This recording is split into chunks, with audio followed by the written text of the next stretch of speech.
All right, everybody, for you American Dad fans out there, it has been saved. I know Jordan's probably excited about this, but Seth MacFarlane's American Dad, Mike Barker, and Matt Weitzman's, their series has been saved. Now, it's been over on TBS for a long time now, but now they're officially going to be done with it, and Fox is bringing it back for the 20th season. That's official. The 19th season is going to be ending very soon here. It's been there since 2014 on TBS, and March 14th is the final episode over on TBS.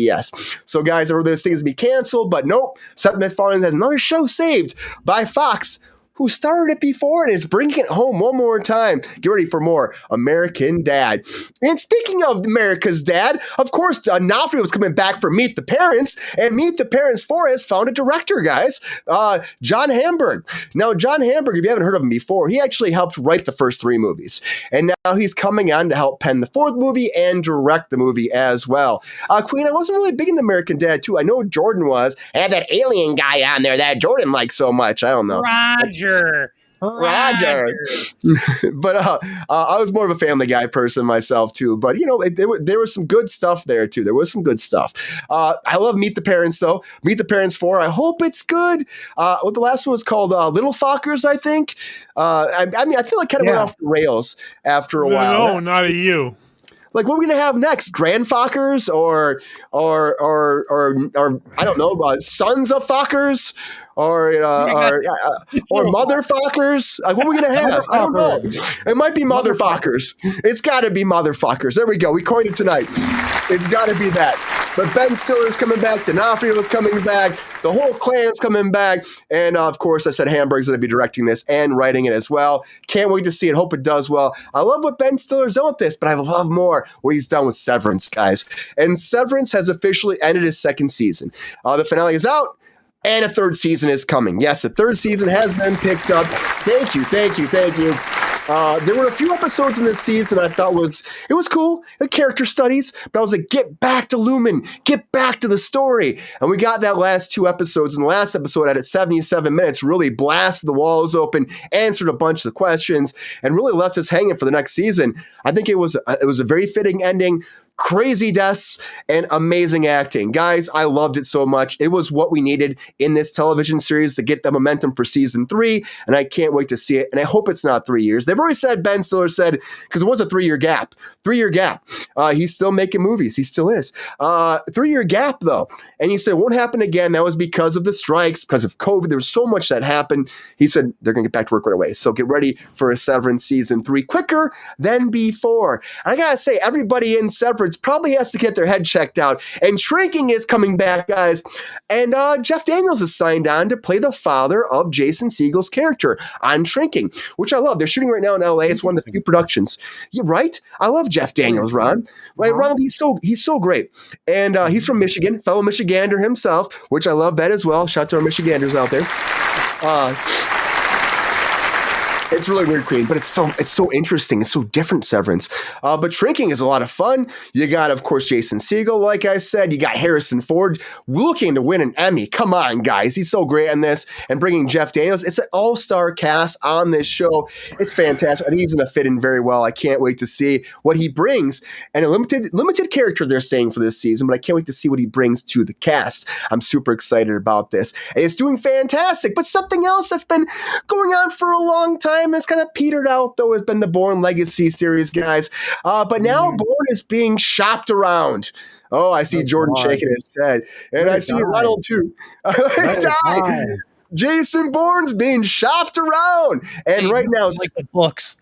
Well, there you go. There you go, Jordan. Now. And the thing is, like, the creator of this has already passed away, and the estate for the late author Robert Ludlum is actually overseeing the sale. His William Morris Endeavor agency is overseeing the sale of this. They're looking at Skydance, Apple, and Netflix right now as potential to be buying this franchise and bringing it in. And of course, it was over there at Universal. Netflix will get it. Years. Oh, I could see that happening. That's kind of where my mind went to. Or Apple. I could see Netflix, Apple. you're greenlit. Apple. Yeah, Apple's been spending. Guys, you know how much Apple? Here's a crazy thing too. It could go to Apple too. We're talking about Severance, but Apple right now, they've been spending like a billion a year of loss on their shows. $1 billion a year, they're saying right now. And they've been able to cut it down to almost, that was for the past from 2019 until this past last year. Now they got down to a $500 million loss per year. So they're just throwing money away. These shows are doing great, but there's big caliber cast, but there's so much, they make a lot of money though too, right? How much do they make on iPhones? Yeah. Well, I'm not sure. I mean, isn't it all a buck or two? I mean, yeah. Netflix is going to get it. They saved fucking Halo. They're going to get everything. They take everything. True that. Did you hear about Village Roadshow? No. They're gone. They filed bankruptcy. Really? Yeah. It's a huge hit to Hollywood. Man, when did that happen? This week? This week. There's a guy that I listen to he's a producer on Robert on Instagram, and he has all these little deals that I'll send you his link. Yeah, send it to me. I like to check that out, Ronald. I like to see that because, like, I've been doing my best to keep up and keep you guys up too, but it's been a little up and down week this week, and there's so much content too. I know. There's so much that happened this week, but I don't know. That's interesting. So much like things like that happening. It's crazy. But hopefully Bourne has a home and it works out well for people. They're like, well, maybe Matt Damon will come back. I'm like, I don't think Matt Damon's going to touch this again. You know, I think they get a new guy. You throw enough money at him, Brian. He'll be there. Is Krasinski going to still do it? I don't think so. I think it's all going to be new. All new. Oh, Timothée Chalamet. That's what I read. Oh, no, don't say it. No. Happen. They're going to go back to Jeremy Renner's character that had nothing to do with the Bourne series. I think the fans would riot. I think they would. They would. Don't mess with the fans because they'll go nuts. And I'm wondering how fans are going to treat Ballerina because, of course, another big kind of James Bond-esque kind of action movie was John Wick, and John Wick's spinoff now, Ballerina, is moving forward. The movie's coming out this summer, and the big trailer just dropped this week. I want to watch with you guys. Ana de Armas, can I say your name? Who's apparently dating Tom Cruise, which we'll talk about that more this week because I want to do another special show about that too. Big action star right now. Yeah, that'd be a really special show. Yeah, we're going to talk about that. We were supposed to talk about this last night, but we're going to have a conversation about that later. But I will say this, though, too. She's fantastic. I'm interested in this. It's going to take place between after Chapter 3 of Parabellum during that time. So John Wick is still alive. He is in this movie. Yep, and there were reshoots to put him in this too. She's fucking hot. You're right, she is hot. They did reshoots on this. This movie was done pretty much, and then Chad Stahelski, who directed, he was John Wick. I can't think of his name. Why is his name gone from my head? Keanu Reeves. Keanu Reeves' stuntman on The Matrix was Chad Stahelski.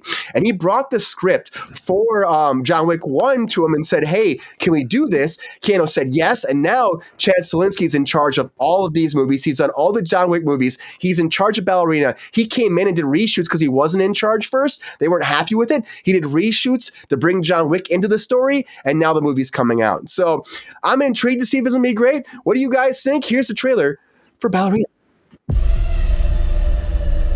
In Slavic mythology, the Kikimara is a spirit. The spirit that exists in the shadows. To those with darkness in their hearts, she can be vengeful. But to the innocent, she can be a protector. It's up to you to choose. Welcome to the Continental. Chicky, the Continental sucked. The spinoff. I'm looking for the tribe with this I heard it sucks, so I've avoided it. You didn't miss anything, Jordan. Was banished from the Garden of Eden. Are you prepared to be cast out again? You're not going to, Queen. He's not going to be dead. Well, this is a prequel, kind of, so he's not dead. Yeah, but they're working on the next movie already. I'd like to go. Yeah, but then I heard he's been hunting in there. Will this be a large or small game hunt? Where's that going to be a prequel? Jordan, he kind of said maybe. We're just going to do in-between films. We're going to get a prequel. Don't you worry. He's rising from the dead, Jordan. Trust me. We'll see. I love a woman that kicks ass.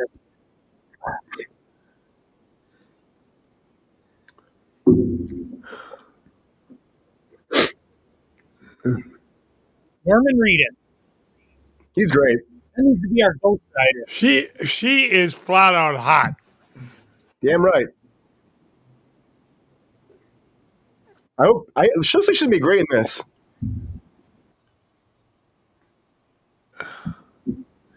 And Angel, it's not going to be another Furios, whatever the hell you call that piece of crap. Furiosa. I like Furiosa. Well, Brian, you haven't been drinking, too. That's strange you would say that. Bridget Fonda created this genre.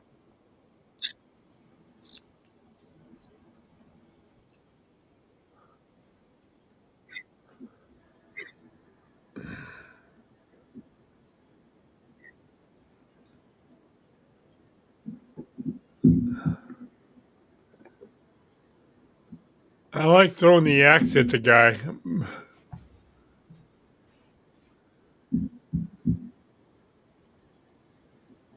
Yeah, June 6th, guys. I think it looks good. I think it looks good. Is it going to be another TV show? And what's June 6th?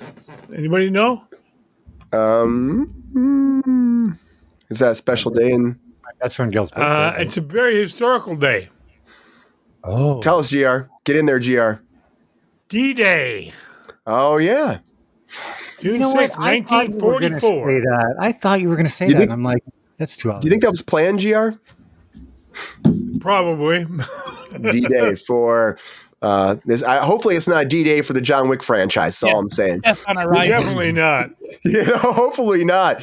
But somebody else's career that's death on arrival right now is, of course, Carl Rinsch, everybody. You guys hear about this shit? This guy has now allegedly taken $11 million from Netflix and embezzled it from them and spent it on like luxury cars and credit card bills and his divorce. You're like, who is this guy? Well, if you guys saw a movie that came out not too long ago, So he was a big producer here that worked over for Netflix. Now he had that movie called L.A. LA something. I lost it. This is what happens. Brian's had a week. But he worked on a big movie. He got a new deal with Netflix, right? And Netflix gave him a bunch of money to make this movie. And so he went and started making the movie. Then he said I need $11 million more to finish it. And he also had Final Cut. So Netflix never saw anything, which I think is weird. How did Netflix never see anything? They're like, oh, it's okay. They entrusted L.A. Ronald. It was like this big movie he already produced. Like they just trusted him.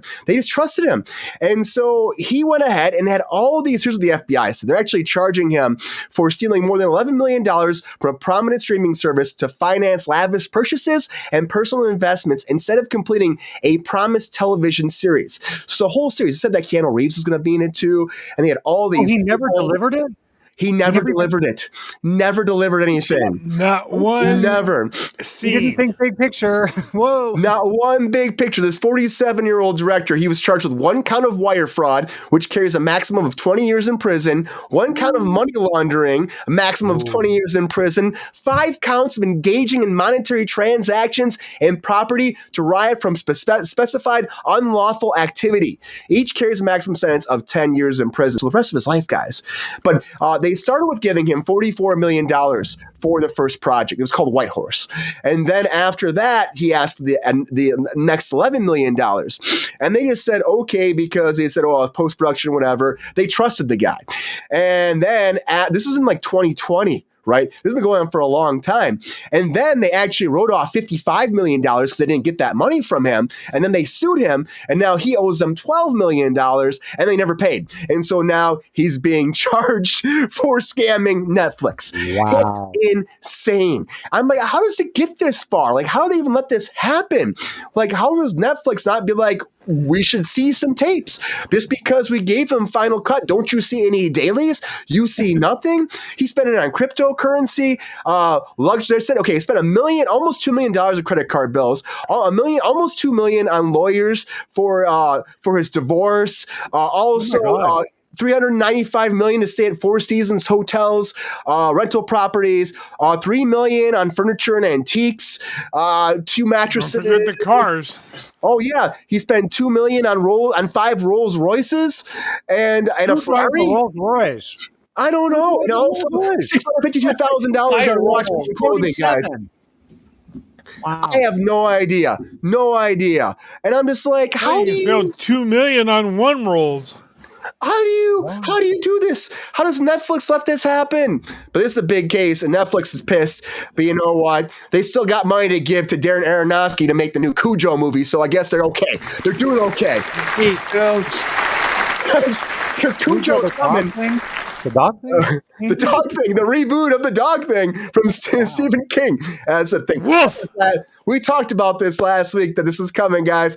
And apparently now Darren Aronofsky he's going to prison for sure. But Darren Aronofsky is up to be directing Cujo, which that made me more intrigued in this movie, because I'm like, Cujo? We don't need Cujo. Come on, guys. This was a 1983 movie reboot. We don't need this. Stephen King is like, okay, bring the St. Bernard back and let's do another. No. But it's happening. And you know what? I would say with Darren Aronofsky, it makes me a little bit more intrigued. A little bit more. No. Actually, yes, Queen. We said No, never. Hard pass. It's gonna happen. Just like the Willy Wonka competition show. That sounds just like what I said last week. Okay, GR. Yeah, that golden ticket has been found, guys. We talked about this like a while ago. That was going to happen. The competition series. It's called the Golden Ticket now. Get a trip into the Willy Wonka factory yourself and compete for your own Wonka bar. Well, no, for your own Wonka competition, though. But it's going to be they're calling it lucky contestants with a chance to enter Wonka's chocolate factory. But there's a catch. Only players who find the coveted golden ticket will gain entry into the factory, right? But once they get that, they're guaranteed a ride once the gates open, because they're going to have to strategize and withstand unknown elements as they make their way through a retro futuristic dreamscape with high-stakes social experiment with challenging players, not just physically, but mentally, as they navigate games, tests, and their temptations designed to probe their instincts, resilience, and ability to thrive in chaos. I can put my head around this. Okay. It's kind of interesting, right? You can actually register. You have to go to the goldenticketcasting.com because they're looking for anybody. It's a reality show. It's through Netflix, and Netflix is super excited about this. You can play, Queen. You have to register, though. The goldenticketcasting.com. I don't know if they're going to be sending golden tickets out. They didn't really specify that, but they want people to actually get in there. They have to be. They put a little teaser out. It's kind of fun, so let's watch it. It's quick. There's a teaser for it. Let's just do it. You know? This is Survivor for kids. It kind of is. It's just going to be another real world.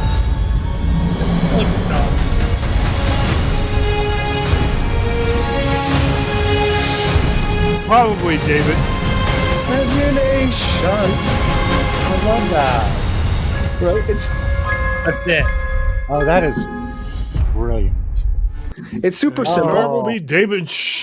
It'd be Timothy Chalamet. It's super simple, and it could be kind of good. It could be kind of fun. It's different. Could be, yeah.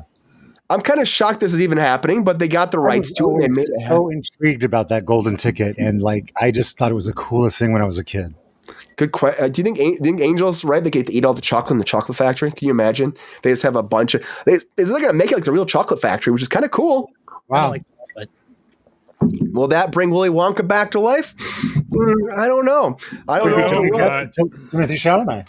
I think Chalamet destroyed Willy Wonka, if you ask me. Okay. I gotta say, I'm with Queen. If we get Oompa Loompas, I'm all over this shit. There should be. You can't say Oompa Loompa. Do we not say Oompa Loompa? Well, they didn't get him in Snow White and the Seven Dwarfs, so then maybe they're available. You guys, That's true. You can't say Oompa Loompa. You can't say Oompa Loompa? Okay. Say the purple people. The purple people. Yeah. Well, I just think let's leave the Charlie and the Chocolate Factory movies alone for a while after Chalamet. Let's just leave them alone. But I'm happy that we did not leave Daredevil alone because Daredevil is back, guys. Back. We've been talking about this for a while. The new episode dropped, and this new character popped in that we've been talking about. Was going to be coming, Muse. Now, Muse is going to be around not just this season, guys. Muse is, of course, a character who kidnaps people, murders them, and then draws their blood in murals around all of New York City. Woo! When they were saying that they were revamping Daredevil to be more like the Netflix show, they weren't lying because they're definitely going dark, gritty, and real with this. You know how much those things would sell for? Oh my God! What? What for? What? You know how much those things would sell for? Those drawing with blood. Yeah, I mean, oh my God! They might go for a lot. That's like the new Banksy, right? Right? Exactly. It could be. I'm interested to see what this character does, but he won't be done the first season. There's apparently going to be a mid-credit scene. He's going to be continuing forward. We're going to get a taste of him, I think, more this next episode, but he's going to be moving forward in season 2, which they are shooting right now, guys. He was in the comics, Angel. He's a newer character. He came around the past decade, so he's a newer character to the Daredevil universe, but darker, grittier, and he's going to be a big problem I imagine, for Mayor Fisk and for Daredevil himself. Of course, I'm intrigued to see what happens. We do know those rumors came out that Foggy's not dead, and the showrunner said that he'll be back for season 2, and he's been seen on set for season 2, guys. So Foggy's not dead. Come on. I don't know how they're not going to. It's that witness protection shit. Jordan will get into that in a little bit. But Daredevil's coming forward, guys. I can't wait to see more. And I don't want to see any more of Snow White, but if I do, maybe it's the horror Snow White movie, guys, that's coming. Come on. Very Poonaverse adjacent here, guys. Because the... Because after this weekend, Snow White was kind of murdered in a lot of ways, guys. It made 45. They're projecting for the whole weekend. It'll make 45. Same actress in a horror film. She did just as good. She probably would. Because this weekend, after she got budget, together with the Seven Dwarfs. She already murdered her own film in interviews. She destroyed it. And Disney gave up on it too. That lackluster premiere says everything. They were like, get some popcorn from Jiffy Pop. Get Andrew from accounting with his camera for photos, and then and get that red rug from the bathroom and put that next to the toilet, and let's have a premiere. Guys, sound good? Wrap it up. Let's go. We got 30 minutes. So. The premiere was horrible, guys. They didn't let press. They didn't do anything for it. They spent $270 million on this. It was projected to make. It's still Saturday. Projected to make $45 million over this whole weekend. Oh my God! Yeah, but they're still spinning this like it's a success. They are. It's like Dumbo numbers. Well, it's the mouse. Come on, guys. They're not going to admit they're fucking up. Yeah, but Michael Keaton's still apologizing for the Dumbo numbers because it bombed so bad. And they're like, it's going to be Dumbo. It's going to be maybe less than Dumbo. It's a box office disaster. But that's what we have, things like this. The murder, the death of Snow White's coming to theaters in April. This week. April 18th. We're going to see it. I know she's already dead, but they did bring a trailer out. You guys want to see the trailer? I'm kind of iffy about it. Oh, why not? Why not? You want to watch it? Yeah. Okay. Guys, if you didn't go to theaters, here's what happened this weekend for Snow White. Mirror hanging on the wall. I am the fairest of them. How is there a trailer for this? Yes, you are fair. Dude, it's like the Poonaverse stuff, man. We both know Snow White is more beautiful than you. What are the huntsmen doing out here? She will not survive the dark forest alone, and we cannot risk sending my men out. Find her now! It's something to be like Jim Henson in the 80s. But we were ambushed. You mean she got away? Protecting her. The dwarves? Have they all gone mad? I want to see what they look like. They do appear to be quite mad. The Mad Dwarves.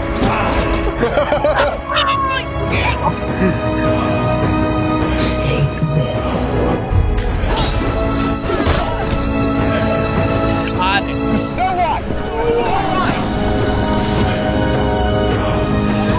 Looks like the movie Disney should have done. Oh, jeez. Red Band trailer, guys. Yeah, it is. What the?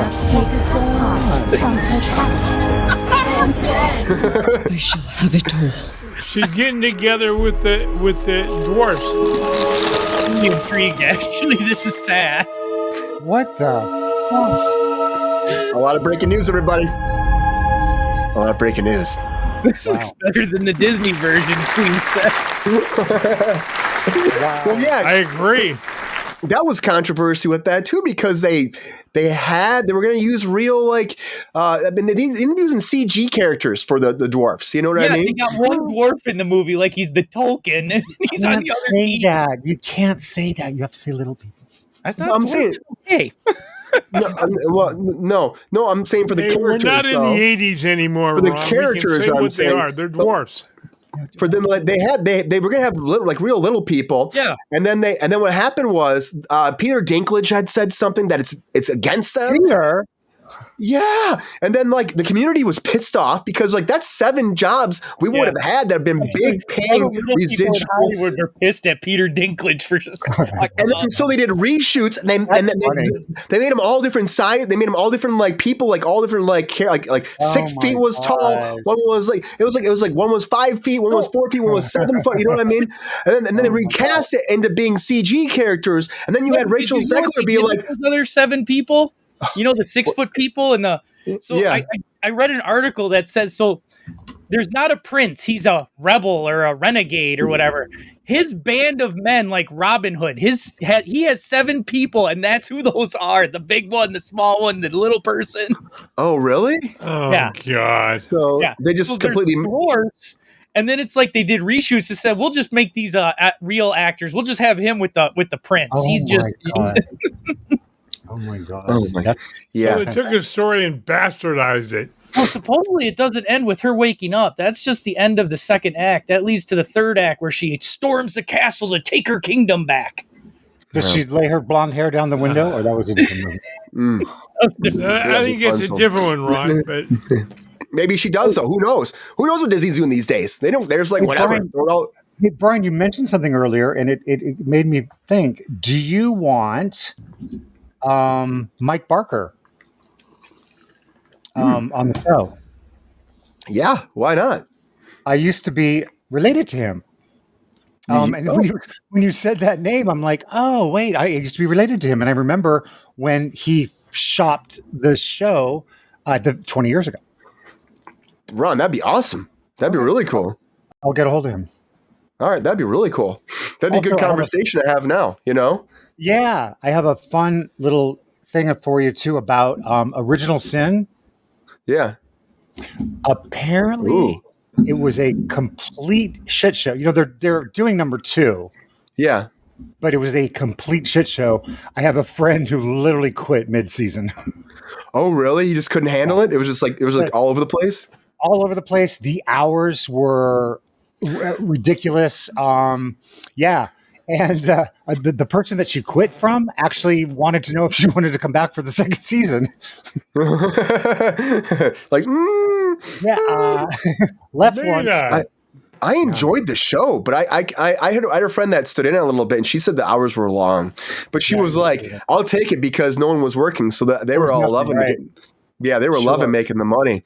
But and I heard they were really difficult for even the Dexter stand-in. He had to be able to do the Michael C. Hall voiceover. They wanted to be just like Dexter, though, do the voice just like him for off-camera dialogue, which is different. Oh, usually, just I know it was really strange to me, but that they were very strict about that. Very interesting. Did the actor get paid more? I think they got probably a $25 bump. That's how it goes, you know. Give him $25. There you go, buddy. If it's raining, give him 50. Go buy yourself a little 50. Go buy yourself a taco from the taco stand down the street. Call it a day. You know, I think Jordan would love to meet. Would actually like to talk to Mike too. You know, since Jordan's a big American Dad fan. I am American. I think I can promise this one. Actually, I think I can promise. That'd be cool because he's been in the business for a long. He's been doing big stuff. He's a super cool guy. He's a really nice guy. Yeah, that'd be fun. All right. We'll make that happen. Well, guys, a lot of breaking news. Yo, player, if you enjoyed this video, please like and subscribe and hit the bell to be notified when we are live And if you are able to join our Patreon, please join. Because the Pepestar needs more snickety snacks. Because I'm hungry. Holla back. Love y'all.